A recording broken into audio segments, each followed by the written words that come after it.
Good morning everyone. कैसे हैं आप लोग? आई होप सभी लोग ठीक होंगे।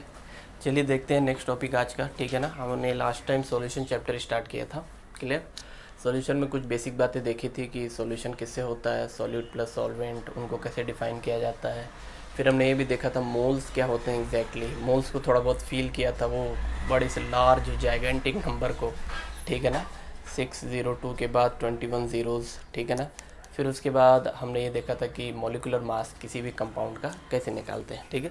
आज उसी के आगे का टॉपिक है, ठीक है। आज थोड़ा बहुत न्यूमेरिकल पार्ट भी लगे आएगा आज, ठीक है। डोंट वरी, सब यहाँ पर कवर कराया जाएगा, ठीक है ना। जस्ट बने रहिए आप लोग। तो देखिए लास्ट टाइम अगर आपको याद होगा तो हमने एक एग्जांपल लिया था, शुगर को हमने वाटर में मिला दिया था, करेक्ट है। और इससे हमारा एक सॉल्यूशन बन गया था, ठीक है भाई। शुगर प्लस वाटर को मिला के एक सॉल्यूशन बन गया था, ठीक है ना। शरबत पानी जैसा जूस, ठीक है ना, नींबू डाल देना, पी भी लेना ठीक है। देखिए तो इस सॉल्यूशन के अंदर ना कितना शुगर है, ठीक है ना, रिलेटिवली उसका फाइंड आउट करना। इसी चीज़ को एक नया टर्म दिया गया, उसको कहते हैं कॉन्सेंट्रेशन, ठीक है ना। आई थिंक आप लोग फैमिलियर भी होंगे व्हाट इज़ कॉन्सेंट्रेशन एग्जैक्टली। तो कॉन्सेंट्रेशन मीन्स किसी भी सॉल्यूट का सॉल्यूशन के अंदर पोर्शन फाइंड आउट करना कि वो कितना अमाउंट में प्रेजेंट है, क्लियर है। That is called concentration. अब ये जो कॉन्सेंट्रेशन है ना, इसको कई तरीक़ों से फाइंड आउट किया जा सकता है। प्रीवियस ईयर की जो बुक्स होती थी उसमें तो काफ़ी 3-4 मेथड अच्छे से डिस्क्राइब होते थे और उसके न्यूमेरिकल होते थे। बट अभी जो न्यू सिलेबस नया पैटर्न आया है आपका, तो उसमें तो ये टॉपिक ही हटा दिया है। बट कुछ ऐसे कॉन्सेंट्रेशन को हम डिस्कस करेंगे जो आपके न्यूमेरिकल पॉइंट ऑफ व्यू और आगे के कॉन्सेप्ट में आएगा, ठीक है। और बाकी ज़्यादा डिटेल में देख के कोई मतलब नहीं, क्योंकि वो रिलेवेंट नहीं होगा आपके सिलेबस के अकॉर्डिंग, क्लियर है। तो concentration means basically what, I think clear हुआ होगा अभी, कि पर्टिकुलर कोई सॉल्यूट है तो उस सॉल्यूट का हम क्या निकालेंगे, अमाउंट निकालेंगे सॉल्यूशन के रेस्पेक्ट में, क्लियर है। तो दैट इज़ कॉल्ड कॉन्सेंट्रेशन, ठीक है। देखते हैं भाई क्या आगे।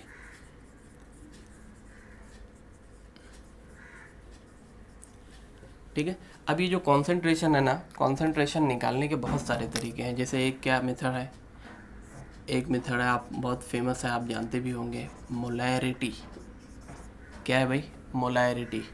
एक दूसरा मेथड क्या है, मोलैलिटी, ठीक है ना। मोलैलिटी, रिटी और लिटी में डिफरेंस है, ठीक है ना, इसको हम देखेंगे अभी आगे। फिर एक और होता है, एक क्या होता है, मोल फ्रैक्शन। इन तीन को तो हमको पढ़ना है डिटेल में, ठीक है ना। इनको पढ़ना है क्योंकि इनके ऊपर न्यूमेरिकल बनते हैं और इनका यूज़ भी है एक्चुअली में आगे, तो इनको पढ़ना ज़रूरी है। और क्या होते हैं, और भी बहुत सारे तरीके होते हैं, उनको मैं लिख नहीं रहा हूँ, इसे बता दे रहा हूँ। जैसे परसेंट वेट बाई वेट होता है, परसेंट वॉल्यूम बाई वॉल्यूम होता है, जो अभी न्यू सिलेबस में एक्चुअली में नहीं दिया हुआ है, ठीक है ना। तो डोंट बॉदर अबाउट इट, ठीक है ना, हम उसको नहीं देखेंगे अभी। इन केस अगर कभी लगा आपको या कुछ रहा तो आप कमेंट सेक्शन में बताइए, तो उसको भी बता दिया जाएगा, ठीक है। चलिए देखते हैं ये मोलैरिटी, मोलैलिटी और मोल फ्रैक्शन क्या होता है, क्लियर। चलिए स्टार्ट करते हैं, इसको देखते हैं। एक दो बातें और यहाँ पर मैं बता दूँ। जैसे ऑर्गेनिक में ना, ऑर्गेनिक में आप बहुत जगह बार बार ना एरो के ऊपर लिखते होगे डाइल्यूट सॉल्यूशन, ठीक है ना, ऐसा। और कभी कभी ऐसा लिखते होगे कॉन्सेंट्रेटेड सॉल्यूशन। तो ये डाइल्यूट और कॉन्सेंट्रेटेड का क्या लफड़ा, ये एक बार समझ लेते हैं। डाइल्यूट मीन्स व्हाट, कि जैसे मान लीजिए आपके सॉल्यूशन में दो चीज़ें हैं, क्या क्या है भाई बताओ, सॉल्यूट है प्लस क्या क्या है, सॉल्वेंट है, क्लियर है, ठीक है। आपके सॉल्यूशन के अंदर सॉल्यूट है और सॉल्वेंट है। अगर सॉल्यूट लेस अमाउंट में रहे, जो कि एग्जैक्टली एक्चुअली में उसका डेफिनेशन ही है लेस अमाउंट में, ठीक है, और ये ज़्यादा अमाउंट में हो जाए, क्लियर। तो ऐसे केस में आपका जो सॉल्यूशन बनता है उस सॉल्यूशन को हम बोलते हैं डाइल्यूट सॉल्यूशन। मीन्स जो सॉल्यूट का कॉन्सेंट्रेशन है वो क्या रहे, कम रहे, और सॉल्वेंट का क्या रहे, ज़्यादा रहे। एक होता है कॉन्सेंट्रेटेड, ठीक है ना। कॉन्सेंट्रेटेड में क्या होता है, सॉल्यूट आप ज़्यादा ले लेते हो, ये मोर अमाउंट में हो जाता है, और ये क्या हो जाता है, लेस अमाउंट में हो जाता है। तो ऐसे सॉल्यूशन को आप क्या बोलते हो, कॉन्सेंट्रेटेड सॉल्यूशन। एरो पे लिखते होगे कॉन्सेंट्रेटेड H2SO4, आपने ऐसे एरो पे लिखा होगा ऑर्गेनिक में। कहीं पर डाइल्यूट H2SO4 लिखा होगा। इसका मतलब क्या, जो H2SO4 का सॉल्यूशन बनाया जाता है वो लिक्विड के साथ नॉर्मली बनाया जाता है। तो अगर कॉन्सेंट्रेटेड H2SO4 बोल दिया, इसका मतलब H2SO4 ज़्यादा अमाउंट में है और वाटर कहाँ है, लेस अमाउंट में है। और डाइल्यूट बोल दिया मतलब अभी क्या हो गया, H2SO4 लेस अमाउंट में है और वाटर आपका क्या है, ज़्यादा अमाउंट में है, और इन दोनों को मिला के क्या बन जाएगा, सॉल्यूशन बन जाएगा। क्लियर? आई थिंक ये क्लियर होगा। ये एक छोटी सी बात थी, इसको समझना ज़रूरी है क्योंकि ये बार बार ये सब टर्मिनोलॉजी आती है, तो ये सब जानेंगे नहीं आप तो आप थोड़ा सी मतलब अनकंफर्टेबल फील करेंगे। क्लियर? ठीक है, चलिए आगे बढ़ते हैं। इसको कॉपी कर लीजिए जल्दी से। ठीक है, ठीक है। तो उन तीनों में से सबसे पहले हम किसको स्टार्ट कर रहे हैं, मोलैरिटी। ये समझना थोड़ा सी इजी, इसीलिए इसको मैंने पहले पिकअप किया है। ठीक है, चलिए देखते हैं मोलैरिटी क्या होता है। ठीक है, मोलैरिटी बहुत ही सिंपल है, बहुत ही सिंपल कॉन्सेप्ट है। इसको कैपिटल M से रिप्रेजेंट कर देते हैं, नोटेशन है इसका। ये क्या है, सिंपली इसका जो डेफिनेशन है वो क्या है, ठीक है, number of moles of solute. ठीक है ना, पहले सुन लीजिए, number of moles of solute, ठीक है ना, सॉल्यूट का number of moles divided by volume of solution in DM cube. ठीक है, volume of solution in DM cube. कभी कभी ना इसको देखिए, इसको लिखते हैं कैसे, molarity is equal to number of moles of solute, ठीक है, divided by volume of solution. Clear? ठीक है। हाँ, एक इम्पॉर्टेंट पॉइंट, इसका जो डेफिनेशन है वो किसका, सॉल्यूशन का वॉल्यूम किस में आपको लेना है, DM क्यूब में लेना है। ठीक है ना, ठीक है, एक पॉइंट यहाँ मेंशन कर दे रहा हूँ मैं, 1 DM cube is equal to 1 litre. ठीक है ना, चलिए कोई दिक्कत नहीं यहाँ पर, बहुत सिंपल। ठीक है, number of moles of solute divided by volume of solution in DM cube, बहुत सिंपल है। अब देखिए एक और पॉइंट है यहाँ पर आपको नोट करने की, ठीक है, ये शायद मुझे पहले ही बता देना चाहिए था, वो ये कि इस पूरे चैप्टर में ना, इस पूरे चैप्टर में बार बार सॉल्यूट आएगा और क्या आएगा, सॉल्वेंट आएगा। मतलब जैसे नंबर ऑफ मोल्स बताना है तो नंबर ऑफ मोल्स सॉल्यूट का भी आएगा और नंबर ऑफ मोल्स सॉल्वेंट का भी आएगा। तो ये बार बार ना कन्फ्यूज़न होगा कि किसका लिखें। तो इस चैप्टर में क्या किया जाता है ना कि हम एक नंबर दे देते हैं, सॉल्यूट जब भी आएगा तो हम उस नंबर को वहाँ पर डिनोट कर देंगे, और जब भी सॉल्वेंट आएगा तो उस नंबर को हम कर देंगे। तो सॉल्यूट के लिए ना इस पूरे चैप्टर में 2 नंबर देते हैं। कौन सा नंबर देते हैं, 2। और सॉल्वेंट के लिए क्या देते हैं भाई, बोलो, सॉल्वेंट के लिए क्या देते हैं, 1 नंबर। ऐसा कोई अरे कन्फर्म वो नहीं है कंपलसरी कि आप 2 ही दें, कोई सॉल्यूट को 1 भी दे सकता है और सॉल्वेंट को 2 भी दे सकता है, बट जनरली बुक में यही नंबर रहता है। तो जो आपका टीचर है, ठीक है ना, वो उसी के अकॉर्डिंग बताता है कि जब भी आप उसको कभी पढ़ें तो आपको कन्फ्यूज़न ना क्रिएट हो। क्लियर? ठीक है, तो number of moles of solute, formula क्या बन जाएगा मोलैरिटी का, मोलैरिटी का फॉर्मूला क्या बन जाएगा, number of moles of solute means number of moles को आप N से रिप्रेजेंट करते हो, एंड सॉल्यूट है तो आपका आ जाएगा 2 divided by volume of solution in DM cube. Volume किस में भाई, DM क्यूब में। क्लियर? ये एक पॉइंट और यहाँ पर नोट करने वाली बात ये है कि कभी कभी ना MCQ में मोलैरिटी का डेफिनेशन फॉर्मूला ही पूछ लेता है, और 4 ऑप्शन कैसा कैसा करके देता है कि एक ऑप्शन में ऊपर कर देगा आपको number of moles of solute और नीचे लिखा रहेगा volume of solute, volume of solute, जो कि रॉन्ग ऑप्शन है। नेक्स्ट ऑप्शन क्या कर देगा, ऊपर number of moles of solute कर देगा और नीचे क्या कर देगा, वॉल्यूम ऑफ सॉल्वेंट, ये भी एक रॉन्ग है। और जो करेक्ट ऑप्शन देगा वो क्या देगा, ये देगा number of moles of solute divided by volume of solution. तो ये सॉल्यूशन वर्ड आपको याद रखना जरूरी है यहाँ पर। अगर सॉल्यूशन नहीं, सिर्फ वॉल्यूम वॉल्यूम आप बोलते रहेंगे तो ये आपको फंसा सकता है ऐसे। क्लियर? ठीक है। और एक बात आपको याद होगी, लास्ट टाइम हमने देखा था कि नंबर ऑफ मोल्स कैसे निकालते हैं, याद करो, नंबर ऑफ मोल्स कैसे निकालते हैं, गिवन वेट और given mass upon molecular mass. तो गिवन वेट और गिवन मास को हम यहाँ पर डिनोट करेंगे W2 से, ठीक है, डिवाइडेड बाय मॉलिक्यूलर मास को और मॉलिक्यूलर वेट को आप रिप्रेजेंट करेंगे MW2। क्लियर? 2 है सॉल्यूट के लिए तो ये भी सॉल्यूट का और ये भी क्या है, सॉल्यूट का। क्लियर? तो इस तरीके से जब यहाँ M में आप ये डायरेक्ट फार्मूला रखेंगे तो ये बन जाएगा W2 divided by MW2 into volume. किसका याद रखना है, ये किसका है, वॉल्यूम, वॉल्यूम ऑफ सॉल्यूशन, किस में, वो भी DM क्यूब में। आई थिंक क्लियर होगा। तो ये एक फार्मूला है, इसके ऊपर अभी हम न्यूमेरिकल भी देखेंगे, ठीक है ना, यहाँ से क्वेश्चन बन सकता है, ठीक है, बोर्ड पॉइंट ऑफ व्यू बता रहा हूँ मैं। तो मोलैरिटी का क्या फार्मूला बन गया, वेट, गिवन वेट, ये गिवन वेट है, ठीक है ना, given weight of solute divided by molar weight और molecular weight of solute into volume of solution in dm cube. तो ये एक आपका क्लियर क्या हो गया, मोलैरिटी। क्लियर है भाई? ठीक है, चलिए आगे बढ़ते हैं, इसको जल्दी से कॉपी करिए। ठीक, नेक्स्ट क्या है अपना भाई, मोलैरिटी। मोलैरिटी डन, ठीक है। मोलैरिटी का जस्ट एक पॉइंट बाकी है, बट उसको अभी नहीं, थोड़ी सी बाद में, 5 मिनट्स के बाद, मतलब ये टॉपिक पूरा हो जाने के बाद मैं आपको बताऊंगा वॉल्यूम और टेम्परेचर का क्या रिलेशन है, ठीक है। अब नेक्स्ट टॉपिक आता है आपका मोलैलिटी। मोलैलिटी क्या है, ये भी बहुत सिंपल है, ठीक है ना, इसको स्मॉल एम से रिप्रेजेंट करते हैं, ठीक है। ये क्या है, ये भी बहुत सिंपल है, ये भी किसी सॉलिड का कॉन्सेंट्रेशन बताने के लिए क्या है, एक तरीका है, ठीक है। ये क्या करता है, देखो ये ऊपर का पार्ट तो सेम ही रहता है जैसे मोलैरिटी में होता है, number of moles of solute divided by, वहाँ पर वॉल्यूम ऑफ सॉल्यूशन होता था डीएम क्यूब में, और लीटर आप बोल सकते हो, यहाँ पर क्या होता है, weight of solvent in kilogram KG. Clear? ये एक पॉइंट, ये एक डिफरेंस है यहाँ पर, किसमें, मोलैलिटी में। मोलैलिटी में क्या आता है, या ध्यान रखना, ये सॉल्यूशन का वेट नहीं है, ठीक है ना, गलती हो सकती है आपसे, सॉल्वेंट का वेट है। किसका वेट है भाई, सॉल्वेंट का वेट है। तो weight of solvent in KG, कभी कभी ग्राम में दिया रहता है ये चीज़ें, ये न्यूमेरिकल में जब हम देखेंगे इसको तो ये ग्राम में रहता है, तो उसको आपको केजी में कन्वर्ट करना पड़ेगा, ठीक है ना। डोंट वरी, ये जितने भी कन्वर्जन है डीएम क्यूब का लीटर में, सीएम क्यूब में, ये सब में, इसके लिए एक स्पेशल क्लास में लूँगा जिसमें पूरा कन्वर्जन आपको बताया जाएगा। क्लियर है? ठीक है, देखते हैं भाई इसका क्या फॉर्मूला बनता है। सिंपल है, स्मॉल एम, ऊपर का पार्ट तो सेम था, तो ऊपर तो क्या आएगा, N2 ही आएगा।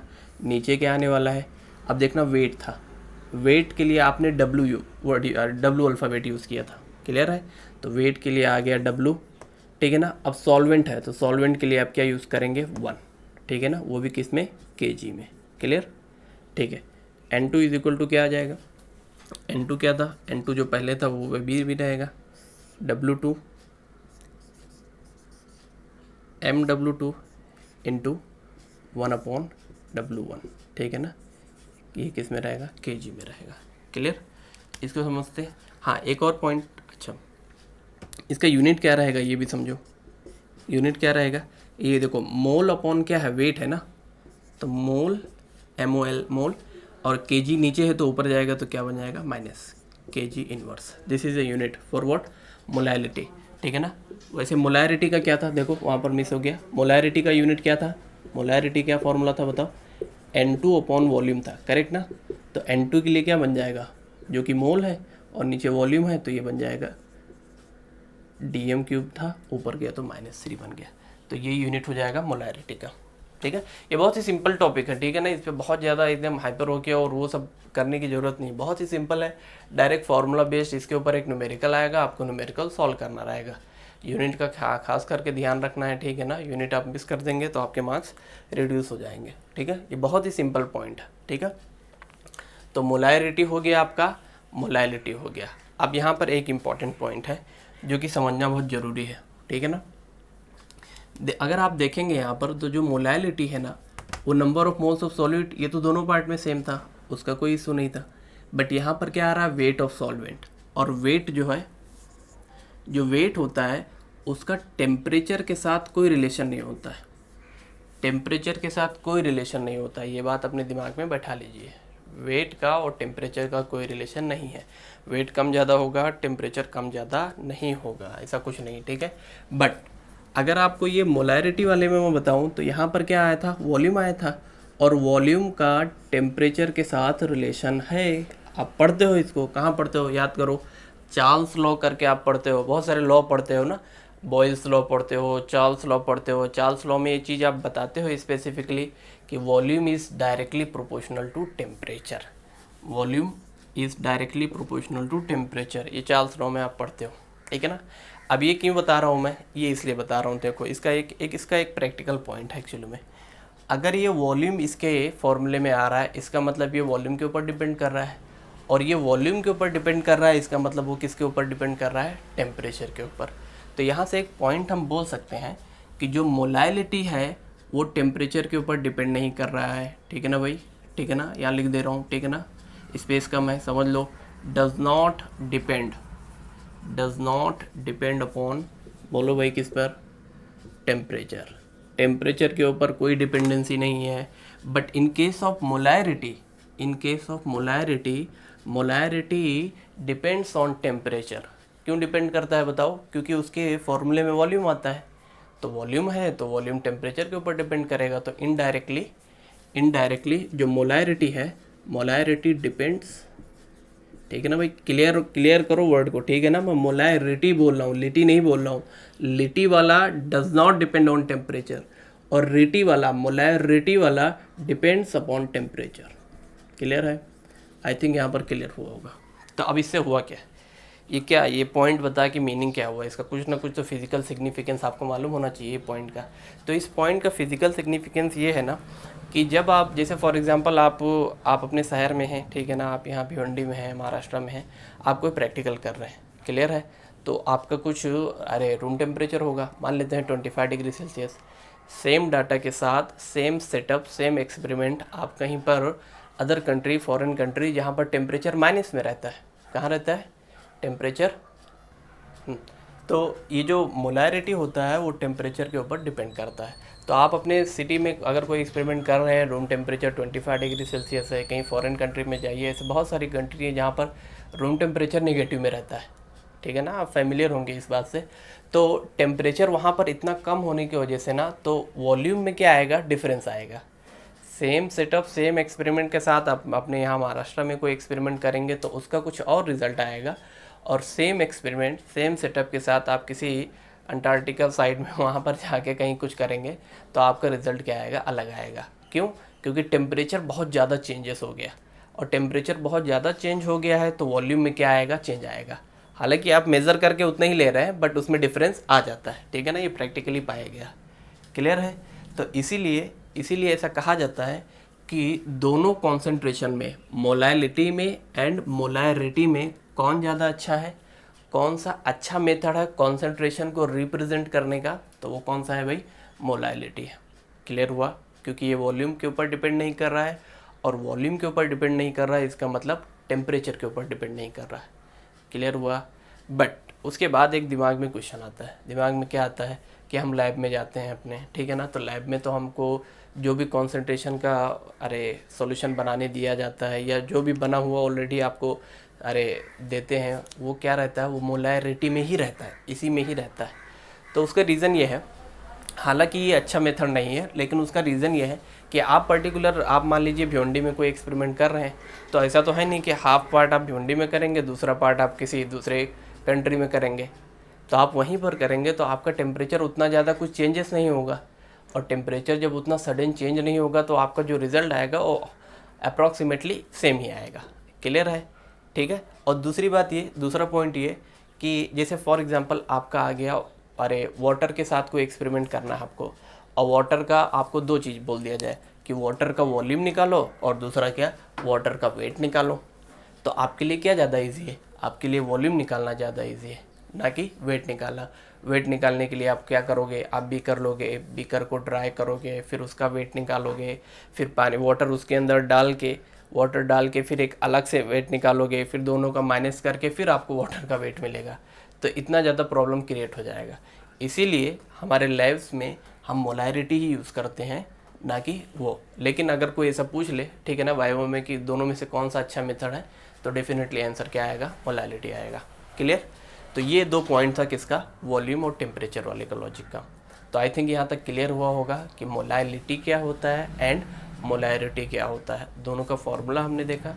अभी थोड़ी देर के बाद आगे ही मोल फ्रैक्शन होने के बाद हम तीनों के ऊपर क्या कर देखेंगे, न्यूमेरिकल सॉल्व करेंगे। क्लियर? ओके, एक बार देख लीजिए यहाँ तक, ठीक है, इसको कॉपी कर लीजिए, फिर हम आगे बढ़ते हैं। ठीक है, देखिए भाई, दो हो गए, मोल फ्रैक्शन थर्ड वाला ये भी देख लेते हैं, सिंपल ही है। देखिए यहाँ पर मोल है और फ्रैक्शन है, दो वर्ड है। तो मोल तो आप समझ गए कि मोल क्या होता है, और एक वर्ड क्या आ रहा है, फ्रैक्शन आ रहा है। फ्रैक्शन का सिंपल जो मीनिंग होता है वो होता है डिवीज़न, ठीक है ना। फ्रैक्शन का सिंपल मीनिंग क्या होता है, डिवीज़न। अब मोल फ्रैक्शन को रिप्रेजेंट किससे करते हैं, मोल फ्रैक्शन को रिप्रेजेंट करते हैं कैपिटल एक्स से भी, और एक वर्ड आता है उसके लिए, ऐसा चाय वर्ड ऐसा बनाते हैं, ठीक है ना। बट बुक में ये रहता है तो इसी को हम देखेंगे, ठीक है ना। मोल फ्रैक्शन किसका किसका निकाल सकते हो आप, ठीक है ना। अब आप याद करो, आपके सॉल्यूशन में दो चीज़ था, कौन कौन सा भाई, सॉल्यूट भी था और क्या था, सॉल्वेंट भी था। तो मोल फ्रैक्शन सॉल्यूट का भी निकाला जा सकता है एंड सॉल्वेंट का भी निकाला जा सकता है। क्लियर। जब मोल फ्रैक्शन सॉल्यूट की बात करेंगे तो याद करो सॉल्यूट के लिए कौन सा नंबर हमने चूज़ किया था, 2 नंबर। तो x2 का मतलब क्या होता है, पहले मैं इसको लिख देता हूँ, mole fraction of solute. Clear. ठीक है, आगे बढ़ते हैं। नाउ x1 के लिए हम क्या बोलेंगे, mole fraction of solvent. Clear. ठीक है, अब दोनों का एक फार्मूला होता है अपना। x2 के लिए क्या फार्मूला बनेगा, x2 के लिए फार्मूला बनेगा number of moles of solute, ठीक है ना, डिवाइडेड बाय नीचे क्या आएगा, number of moles of solution, ठीक है ना, number of moles of solution. उसी सॉल्यूशन को आप ऐसे भी लिख सकते हो, number of moles of solute plus solution को आप दोनों पार्ट में अलग अलग कर रहे हो, सॉल्यूट प्लस सॉल्वेंट कर रहे हो, number of moles of solvent. Clear. ठीक है, कोई दिक्कत नहीं भाई, आगे बढ़ते हैं। Number of moles of solute को आपने रिप्रेजेंट किया था N2 से, और नीचे क्या आएगा, सॉल्यूट के लिए N2 और सॉल्वेंट के लिए N1। तो ये किसके लिए फार्मूला आ गया, x2 के लिए। क्लियर, बहुत सिंपल है। ठीक है, और एक इम्पॉर्टेंट पॉइंट, ये यूनिटलेस होता है। क्या होता है भाई, यूनिटलेस होता है, ठीक है ना। कैसे समझे, मोल का यूनिट मोल प्लस मोल करोगे तो अगेन यूनिट क्या आएगा, मोल ही आएगा, ठीक है ना। तो मोल और मोल क्या हो जाएंगे, कैंसिल हो जाएंगे, ठीक है ना। तो मोल फ्रैक्शन सिंपली आपको एक नंबर बताता है, दैट्स इट, ठीक है ना। और यही जो नंबर बता रहा है ना ये, ठीक है ना, इस पॉइंट को नोट करो, मैं यहाँ पे, ठीक है ना, बहुत जोर दे रहा हूँ। ये जो नंबर बताता है ना मोल फ्रैक्शन, ये आगे चल के क्वालिटेटिव प्रॉपर्टी में मैं इसको डिटेल में बताऊँगा कि ये नंबर एग्जैक्टली क्या होते हैं। क्लियर। ठीक है, बहुत सिंपल याद रखना है कैसे, अगर x2 लिखना है तो ऊपर n2 आएगा divided by n1 plus n2, आप आगे पीछे लिख सकते हो। और जब मैं x1 लिखूंगा तो वो भी बहुत सिंपल है। x1 क्या है, x1 को हम क्या कहेंगे, मोल फ्रैक्शन ऑफ सॉल्वेंट। तो उसके लिए क्या फॉर्मूला बन जाएगा, जो नंबर है ऊपर उसका मोल आ जाएगा, n1 आ जाएगा। अगेन नीचे वाला पार्ट सेम रहेगा, n1 प्लस n2। नीचे सॉल्यूशन था, यहाँ पर भी सॉल्यूशन था, ये सॉल्यूट था तो सॉल्यूट का मोल आया, ये सॉल्वेंट का था तो सॉल्वेंट का मोल आया। क्लियर। तो इस तरीके से आप सॉल्यूट एंड सॉल्वेंट का मोल फ्रैक्शन निकाल सकते हैं। क्लियर है भाई। ठीक है, कॉपी करो इसको। ठीक है, देखिए बाइनरी सॉल्यूशन के लिए, बाइनरी सॉल्यूशन मतलब क्या होता है, बोलो भाई। बाइनरी का मतलब 2, ठीक है ना। तो बाइनरी सॉल्यूशन के लिए क्या होगा, अगर mole fraction of solvent plus mole fraction of solute करें तो आपको क्या आंसर मिलेगा, देखते हैं क्या मिलेगा। x1 के लिए क्या फॉर्मूला था, n1 divided by n1 plus n2, plus x2 के लिए क्या फॉर्मूला था, n2 divided by n1 plus n2, ठीक है ना। डिनोमिनेटर सेम है तो न्यूमरेटर ऐड हो जाएंगे, n1 plus n2 divided by n1 plus n2, दोनों कट हो जाएगा, आंसर क्या आ जाएगा, 1 आ जाएगा। क्लियर, आंसर क्या आएगा, 1। तो mole fraction of solvent plus mole fraction of solute, आपको आंसर हमेशा क्या मिलेगा, 1 मिलेगा। इसको समझ भी सकते हैं भाई आपके सॉल्यूशन में 2 ही चीज़ थी, सॉल्यूट प्लस सॉल्वेंट, तो दोनों को मिलाओगे तो 100% वही मिलेगा ना। तो 100% का मतलब क्या होता है, 1। क्लियर। तो ये बाइनरी सॉल्यूशन के लिए है। क्लियर है। ठीक है, अब नेक्स्ट हम क्या करेंगे, ठीक है ना, मैं आपके टेक्स्ट बुक में से ही न्यूमेरिकल ले लेता हूँ, ठीक है ना, तीनों टॉपिक के ऊपर, मोलैरिटी और मोल फ्रैक्शन के ऊपर, और 1 बाय 1 तीनों को हम देख लेते हैं कि कैसे क्वेश्चन आ सकते हैं और कैसे आपको उसको, ठीक है ना, टैकल करना है। क्लियर। ठीक है, चलिए आगे बढ़ते हैं।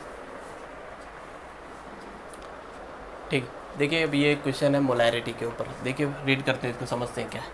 A solution of NaOH was prepared, एक NaOH का सॉल्यूशन क्या किया गया भैया, प्रिपेयर किया गया, ठीक है ना। अब कैसे प्रिपेयर किया गया, बाय डिसॉल्विंग 1.6 ग्राम NaOH है। NaOH को कितना वे किया आपने, ठीक है ना, NaOH, ठीक है ना, NaOH का एक्चुअली में ये ऐसे सॉलिड फॉर्म में, वाइट सॉलिड फॉर्म में पैलेट्स आते हैं उसके, ठीक है ना, तो उसको आप वे कर सकते हो, ठीक है ना। तो कितना किया आपने, 1.6 ग्राम, और वाटर कितना लिया, 0.5 DM3, 0.5 DM3 means half litre, DM3 1 DM3 कितना होता है, 1 लीटर होता है, ठीक है। तो आधा लीटर पानी लिया, इन सिंपल आधा लीटर पानी लिया, और 1.6 ग्राम आपने NaOH लिया, दोनों को मिलाया, तो आपको क्या पूछा है कि calculate molarity of NaOH solution. Clear, question समझा, बहुत सिंपल सा, ऐसे ही क्वेश्चन आएगा, ठीक है। तो देखिए सबसे सिंपल, सबसे पहले हमको क्या करना है, सबसे पहले देखिए न्यूमेरिकल ना, चाहे वो फिजिक्स का हो या केमिस्ट्री का हो, तो उसको सॉल्व करने का एक सिंपल, ठीक है ना, सिस्टमेटिक वे होता है। उसी सिस्टमेटिक वे को आपको पहले बोर्ड एग्ज़ाम में फॉलो करना है, ठीक है ना। उससे कभी भी आपका कोई भी एग्जामिनर मार्क्स नहीं कट करेगा। वो क्या है, सबसे पहले आप लिखिए गिवन। क्या लिखना है आपको भाई, चाहे फिजिक्स के न्यूमेरिकल्स हो या हो केमिस्ट्री के, ठीक है ना, आपको क्या लिखना है, गिवन। गिवन में मतलब क्या क्या आपको दिया हुआ है, तो आपको दिया हुआ है वॉल्यूम, ठीक है ना, वॉल्यूम आपको दे दिया, वॉल्यूम दे दिया, वॉल्यूम ऑफ सॉल्यूशन, ठीक है, कितना दे दिया, 0.5 DM³ दे दिया, ठीक है। एक और इम्पॉर्टेंट वर्ड कि यहाँ पर ना 0.5 DM³ ऑफ वाटर ही बोला है, तो एक्चुअली में यहाँ पर सॉल्यूशन का एग्जैक्ट नहीं मेंशन किया है, तो आपको सॉल्यूशन का वो कंसिडर करना है, ठीक है ना। दूसरा क्या दिया है आपको, दूसरा आपको दिया है NaOH का वेट दिया है। अब NaOH क्या है, ध्यान से सुनना, आपका वाटर क्या है, यहाँ पर सॉल्वेंट है, और NaOH क्या है, आपका सॉल्यूट है। तो सॉल्यूट का क्या दिया है, वेट दिया हुआ है। तो सॉल्यूट मीन्स 2 और weight means W, means W2 दे दिया है आपको। क्लियर, समझ पाए भाई, ठीक है। कितना दे दिया, 1.6 ग्राम। क्लियर है, आगे बढ़ते हैं। अभी देखना आपको क्या पूछा है, ठीक है ना, आगे लिखते हैं। जो आपको फाइंड आउट करना हो उसके लिए लिखेंगे आप टू फाइंड आपको क्या करना है, मोलैरिटी निकालना है। इसी सिस्टमेटिक वे से आपको न्यूमेरिकल सॉल्व करना है, ठीक है ना, मोलैरिटी। उसके बाद टू फाइंड के बाद आपके पास आता है नंबर 3rd स्टेप पे फॉर्मूला आपको लिखना है। मोलैरिटी का फॉर्मूला लिखिए, ठीक है ना, अभी पीछे बताया गया है। मोलैरिटी का फॉर्मूला क्या होता है, number of moles of solute divided by volume of solution in DM³। तो वेट ऑफ सॉल्यूट क्या आ जाएगा, number of moles of solute क्या आ जाएगा, W2 divided by MW2 into volume of solution in DM³। I think clear हुआ होगा, ठीक है। Molarity निकालने के लिए आप अभी खुद चेक करिए कि आपको वॉल्यूम मेंशन किया है, वेरी गुड, वॉल्यूम दिया हुआ है, कि आपको W2 दिया हुआ है, बट एक डाटा आपको नहीं दिया हुआ है, मॉलिक्यूलर वेट ऑफ सॉल्यूट। अब NaOH है, ठीक है ना, एक्चुअली में ध्यान से सुनना, क्वेश्चन में NaOH का मॉलिक्यूलर वेट दिया था, बट मैंने नहीं लिखा है। मुझे आपको बताना है कि अगर नहीं देगा तो आप कैसे निकालेंगे, ठीक है ना। लास्ट टाइम हमने देखा था, तो मॉलिक्यूलर वेट ऑफ सॉल्यूट कैसे निकालेंगे, Na है, Na का एटॉमिक मास पीरियोडिक टेबल से ले लो 23। आगे बढ़ते हैं, एक ऑक्सीजन है, एक ऑक्सीजन का एटॉमिक मास ले लो 16। एक हाइड्रोजन है, हाइड्रोजन का एटॉमिक मास ले लो 1। तो ये कितना आ जाएगा, 40 ग्राम। याद रखना, यूनिट सिर्फ ग्राम नहीं आएगा, क्या आएगा, ग्राम पर मोल आएगा। क्लियर। तो इस तरीके से आपको दिया हुआ था क्वेश्चन में, बट मुझे समझाने के लिए मैंने नहीं दिया था। सब डाटा आपको दे दिया। फोर्थ स्टेप पे आपको क्या करना है, कैलकुलेशन। इस तरीके से आप न्यूमेरिकल सॉल्व करेंगे, ठीक है ना। Given, to find, formula and calculation. Molarity is equal to W2 क्या डाटा है आपके पास, 1.6 ग्राम। आगे बढ़ते हैं, MW2 क्या है, 40 ग्राम पर मोल। क्लियर हुआ, आगे बढ़ते हैं। वॉल्यूम कितना दिया आपको, 0.5 DM³, ठीक है। जो यूनिट कैंसिल हो रही है, पहले यूनिट को कैंसिल कर लें, ठीक है ना, सिंप्लीफाई करें, अपने कैलकुलेशन को सिंप्लीफाई करें एज मच एज पॉसिबल, ठीक है ना। स्टूडेंट क्या करते हैं, ठीक है ना, कुछ का इधर उधर करते हैं, ठीक है ना, और उनका कैलकुलेशन स्टेप बाय स्टेप और डिफ़िकल्ट होते जाता है, और लास्ट में क्या होते हैं, छोड़ के भाग के आ जाते हैं, ठीक है। ग्राम से ग्राम कैंसिल हो गया, कोई प्रॉब्लम नहीं, ठीक है ना। अब देखो यहाँ पर एक पॉइंट है, यहाँ पर एक पॉइंट है, ये एक पॉइंट को इधर शिफ्ट कर दो, सिंपल। तो इस पॉइंट को भी इधर शिफ्ट कर देंगे, दोनों इक्वल हो जाएगा। तो एग्जैक्टली हमारे पास क्या आंसर आएगा, ऊपर आएगा 16, नीचे आएगा 40 ऑलरेडी था, और इनटू क्या आएगा 5। क्लियर हुआ। मोल नीचे माइनस है, ऊपर जाके क्या बन जाएगा, प्लस बन जाएगा।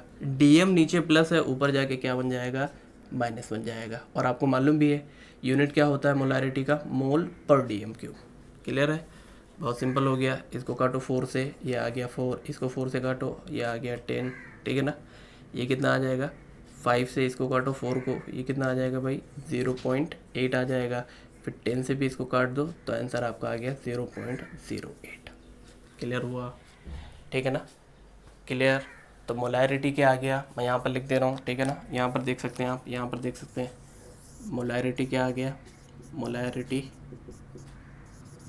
मोलैरिटी ऑफ NaOH NaOH के सॉल्यूशन का मोलैरिटी क्या आ गया 0.08 और आप सिंपली कैपिटल M भी लिख सकते हैं अगर मोल पर DM³ नहीं लिखना है तो। क्लियर?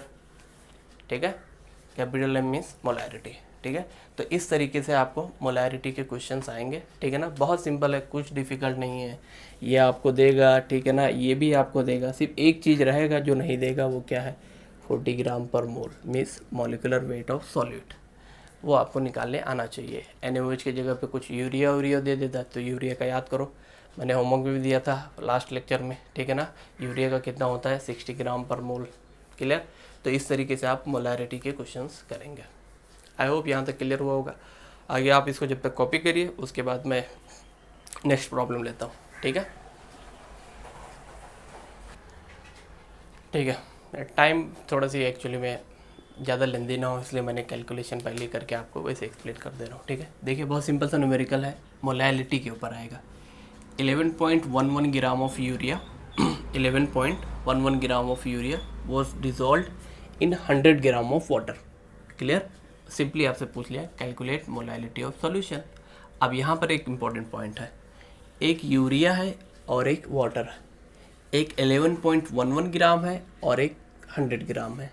तो यहाँ पर दोनों क्या है ग्राम में है, दोनों का जो फिजिकल स्टेट क्या है वो सेम है। ठीक है ना, क्वांटिटी यूनिट क्या है सेम है, तो यूनिट सेम है, तो इससे आपको ये आइडिया हो जाना चाहिए पहले ही कि जो 100 ग्राम है वो क्या बन जाएगा सॉल्वेंट, क्योंकि वो ज़्यादा अमाउंट पे है, और जो 11.11 ग्राम है वो लेस अमाउंट पे है, तो वो क्या बन जाएगा सॉल्यूट। क्लियर है? ठीक है, आगे बढ़ते हैं। अब सॉल्यूट के लिए आप लेंगे वेट ऑफ 2। ठीक है ना, वेट ऑफ सॉल्यूट के लिए क्या लिखा जाएगा W2, तो आप लिखेंगे 11.11 ग्राम। आप चाहे तो वर्ड में भी पूरा लिख सकते हैं, कोई उसमें प्रॉब्लम नहीं है। अच्छा, मॉलिकुलर वेट अगेन नहीं मेंशन किया है, तो आपको याद होना चाहिए, उसका फॉर्मूला भी याद होना चाहिए, मैंने पहले भी इसको करा दिया है। ठीक है ना, आप फिर से प्रैक्टिस करिए, 60 ग्राम पर मोल। ठीक है, और एक बात क्या दी है आपको, एक और डाटा क्या दिया हुआ है, वेट ऑफ सॉल्वेंट दिया हुआ है W1, 1 फॉर सॉल्वेंट, और वेट मीन्स 100 ग्राम। अब याद रखना, मोलैलिटी के फॉर्मूले में W1 तो आता है, बट किस में आता है kg में आता है, बट यहाँ पर किस में डाटा दिया हुआ है ग्राम में दिया हुआ है, तो इस ग्राम को आप kg में यहीं पर कन्वर्ट कर लीजिए। ठीक है, ग्राम से kg में जाने के लिए क्या करते हैं आप बताइए, ग्राम से kg में जाने के लिए आप 10 के पावर -3 से क्या करते हैं मल्टीप्लाई करते हैं। क्लियर? तो ये 2 0 कैंसिल हो जाएगा और एक -1 बचेगा, तो वो बन जाएगा 0.1 हो जाएगा। डोंट वरी, जिसको ये यूनिट कन्वर्जन नहीं आता है उसके लिए एक अलग सी क्लास होगी। ठीक है, जिसमें हर एक तरह के यूनिट कन्वर्जन बताए जाएंगे। ठीक है, सिंपल टू फाइंड क्या करना है मोलैलिटी अगेन। ठीक है ना, रिमेंबर सेम पैटर्न फॉलो करना है, given to find formula and calculation. फार्मूले में क्या लिखना है आपको मोलैलिटी, उसका जो फार्मूला है वो अभी हमने ऊपर देखा। थर्ड क्या होता है कैलकुलेशन में W2 क्या आया 11.11 ग्राम, MW2 क्या आया 60 ग्राम पर mole into weight of solvent in kg कितना है 0.1 ग्राम कैंसिल हो गया, कोई प्रॉब्लम नहीं। ठीक है ना, अभी देखो ये 0.1 है और ये 60 है, 60 को आप ऐसे लिख सकते हैं ना 6 × 10, और 10 को जब 0.1 से मल्टीप्लाई करेंगे तो क्या आंसर आएगा 1 आएगा। तो इसी चीज़ को हम सिंपली क्या बोल देते हैं 0 और 0.1 कैंसिल हो गया। क्लियर हुआ? ठीक है, अभी भी नहीं समझे, फिर से समझो। देखो 60 को आप लिख सकते हो 6 × 10, कोई प्रॉब्लम नहीं। 10 को जब मल्टीप्लाई करोगे 0.1 से तो आंसर क्या आएगा 1 आएगा। तो इट मीन्स क्या हुआ कि 6 को आप 1 से मल्टीप्लाई कर रहे हो तो आंसर क्या आएगा 6 ही आएगा। क्लियर हुआ? ठीक है ना, और इसी चीज़ को इतना ज़्यादा हम और लेंदी नहीं करते, तो हम सिंपली बोल देते हैं कि 0.1 एंड 0 क्या हो गए कैंसिल हो गए। मोल नीचे माइनस था, ऊपर जाके प्लस बन जाएगा, kg नीचे प्लस था, ऊपर जाके माइनस बन जाएगा। तो आपका आंसर आया 11.11 डिवाइडेड बाई 6। उसको जब आपने फर्दर कट किया तो आंसर आ गया 1.852 आ जाएगा। क्लियर है? ये ऑलमोस्ट 12 ही तो है, थोड़ा सी कम है ना, इसीलिए आंसर कितना आया 1.8 मीन्स 2 के पास में आया, क्योंकि आप 6 से डिवाइड कर रहे हैं। क्लियर? यूनिट क्या आ गया मोल पर kg, तो सिंपली आप नीचे एक लाइन में लिख दीजिए मोलैलिटी इज इक्वल टू 1.852। मोल पर kg नहीं भी लिखना है तो आप सिंपली स्मॉल m बता दें, स्मॉल m क्या होता है अपने आप में ही क्या होगा वो मोलैलिटी होगा। क्लियर? तो इस तरीके से मोलैरिटी एंड मोलैलिटी के आप न्यूमेरिकल्स करेंगे। क्लियर है? ठीक है, इसको कॉपी करिए, फिर मोल फ्रैक्शन का आपको आइडिया दे देता हूँ मैं। ठीक है भाई, देखिए लास्ट न्यूमेरिकल है ये, किसके ऊपर? मोल फ्रैक्शन के ऊपर। बहुत ही सिंपल है, ठीक है ना। ऑलमोस्ट सभी डाटा आपको दे दिए हैं, ठीक है ना। सिंपली आप एकदम इजीली इसको सॉल्व कर सकते हैं। देखिए क्या क्या डाटा दिया हुआ आपको। इथेनॉल दिया होगा, लाइट की वजह से शायद नहीं आ रहा होगा, ये इथेनॉल है, ठीक है ना। तो इथेनॉल का 23 ग्राम दिया है, ठीक है ना। और एक क्या दिया है? वाटर का 54 ग्राम दिया हुआ है। इसका मतलब जो ज़्यादा अमाउंट है वो क्या बन जाएगा? सॉल्वेंट ऑटोमेटिकली, ठीक है ना। याद रखना इस पॉइंट को, बार बार ये यूज़ आ रहा है, सॉल्वेंट। और इथेनॉल क्योंकि 23 ग्राम लेस अमाउंट में था तो वो क्या बन जाएगा? सॉलिड बन जाएगा। क्लियर? ठीक है, सॉल्यूट है तो उसका वेट दिया हुआ है, तो आप लिखेंगे W2 कितना दे दिया आपको? 23 ग्राम। आपको मोलार मास भी दे दिया है, ठीक है ना, क्वेश्चन में गिवन है। मींस MW2 आपको ऑलरेडी दे दिया है, कितना दे दिया? 46 ग्राम पर मोल। क्लियर हुआ? ठीक है, वाटर का क्या दे दिया है? 54 ग्राम। अब क्योंकि वाटर क्या है यहाँ पर? सॉल्वेंट है, तो सॉल्वेंट के लिए हम कौन सा वर्ड यूज़ करेंगे? W1। तो वेट ऑफ सॉल्वेंट कितना दे दिया? 54 ग्राम, ठीक है ना। एक लॉजिक भी लगाना है, ग्राम है तो W आएगा, ग्राम पर मोल है तो मॉलिक्यूलर वेट आएगा। क्लियर? आगे बढ़ते हैं। MW1 भी आपको दे दिया है वाटर का, आप निकाल भी सकते हैं, 18 ग्राम पर मोल होता है। क्लियर? आपसे क्या पूछा है? Mole fraction. ये डाटा आपको क्या थे? गिवन थे, ठीक है ना। टू फाइंड में क्या करना है आपको? बहुत सिंपल है, ठीक है ना। टू फाइंड में क्या करना है? मोल फ्रैक्शन ऑफ टू मैं लिख देता हूँ यहाँ पर। कौन है हमारा? इथेनॉल है, ठीक है ना। सॉल्यूट, और सॉल्वेंट कौन है? सॉल्वेंट कौन है आपका? वाटर। तो mole fraction of water and mole fraction of ethanol निकालना है सॉल्यूशन के अंदर। क्लियर? फॉर्मूला क्या बनेगा बताइए भाई। एक्स इथेनॉल, मैं ई लिख रहा हूँ सिंपली, अच्छा लिख देते हैं पूरा। इथेनॉल क्या बन जाएगा? N ethanol means 2 divided by N1 plus N2। Clear? ठीक है। सिमिलरली एक्स वाटर क्या बन जाएगा? वाटर सॉल्वेंट है तो N1 divided by N1 plus N2। Clear? ठीक है, आगे देखते हैं N1 N2 क्या है। ये तो हो गया फॉर्मूला आपका, ठीक है। कैलकुलेशन पार्ट करते हैं, ठीक है। कैलकुलेशन पार्ट बहुत सिंपल है। देखिए कैलकुलेशन, आप सिंपली क्या करो, N1 N2 को अलग से निकाल लो। तो N1 क्या हो जाएगा? N1 हो जाएगा गिवन मास और गिवन वेट, ठीक है ना, डिवाइडेड बाय मॉलिक्यूलर वेट, ठीक है ना। N1 के लिए W1 कितना है? बहुत सिंपल, 54 बाई ग्राम, और ये कितना है? 18 ग्राम पर मोल। ग्राम 18 का 54 के साथ 3 मोल ऊपर चला गया प्लस। तो वाटर का कितना मोल दे दिया उसने? 3 मोल दे दिया। इन अ सिमिलर वे आप कैसे निकालोगे? N2 निकालोगे W2 divided by MW2, W2 divided by MW2। Answer कितना आएगा? W2 कितना दे दिया आपको? बोलिए भाई 23 ग्राम दे दिया, और MW2 कितना दे दिया? बोलिए 46 ग्राम पर मोल। क्लियर है? ग्राम कैंसिल, ये आ गया हाफ मोल आ गया। क्लियर? ठीक है। अच्छा, बहुत सिंपल हो गया। N1 आपको मिल गया, आपको N2 मिल गया। क्या करना है? N2 रखो, N1 प्लस N2 रखो, N1 रखो, N1 प्लस N2 रखो, ठीक है ना। 3.5 कितना हो जाएगा? 3.5। तो दोनों के नीचे में क्या आएगा? ठीक है ना, डिनोमिनेटर में क्या आएगा? बोलिए 3.5 आएगा। N2 वाले केस में क्या आएगा? बोलो N2 वाले केस में ऊपर क्या आएगा? ठीक है ना, मैं यहीं पर अगर बताऊँ तो देखो, N2 वाले केस में आएगा ऊपर 0.5, नीचे क्या आएगा? 3.5। इस वाले केस में क्या आएगा? बोलो N1 कितना है आपका? 3 है, 3 डिवाइडेड बाई 3.5। इसको आप सॉल्व कर सकते हैं। तो इस तरीके से आपको मोल फ्रैक्शन मिल जाएगा, ठीक है। तो देखिए बहुत ही इंपॉर्टेंटली, ठीक है ना, बहुत ही इजीली हमने तीनों पॉइंट को कवर किया। क्या क्या एग्जैक्टली? पहले हमने देखा कि कॉन्सेंट्रेशन क्या होता है, ठीक है। कॉन्सेंट्रेशन समझने के बाद डाइल्यूट एंड कॉन्सेंट्रेटेड सॉल्यूशन देखा। फिर उसके बाद आपने क्या देखा? 3 डिफरेंट तरीके, 3 different method to express concentration. क्या क्या है भाई? मोलैरिटी एंड मोल फ्रैक्शन, ठीक है ना। मोलैरिटी वॉल्यूम के ऊपर डिपेंड करता था, इसका मतलब वो टेम्परेचर के ऊपर डिपेंड भी करता था। मोलैरिटी वॉल्यूम के ऊपर डिपेंड नहीं करता है, तो टेम्परेचर के ऊपर भी उसका कोई डिपेंडेंसी नहीं है। अभी टेम्परेचर की वजह से क्या है ऑलरेडी मैं बता चुका हूँ, ठीक है। मोल फ्रैक्शन भी टेम्परेचर के ऊपर डिपेंड नहीं करता है, क्योंकि वहाँ पर भी वॉल्यूम नहीं आता है। क्लियर? तो इस तरीके से ये न्यूमेरिकल, आज का न्यूमेरिकल का सेक्शन कंप्लीट हो गया है, ठीक है ना। आपको कोई डाउट है, ठीक है ना, तो आप कमेंट सेक्शन में बता सकते हैं, ठीक है ना। आई होप, ठीक है, अच्छा लग रहा हो, आपको समझ में आ रहा होगा, ठीक है। जो भी डाउट है आप उसको क्लियर करते चलें, ठीक है ना। चलिए, ओके।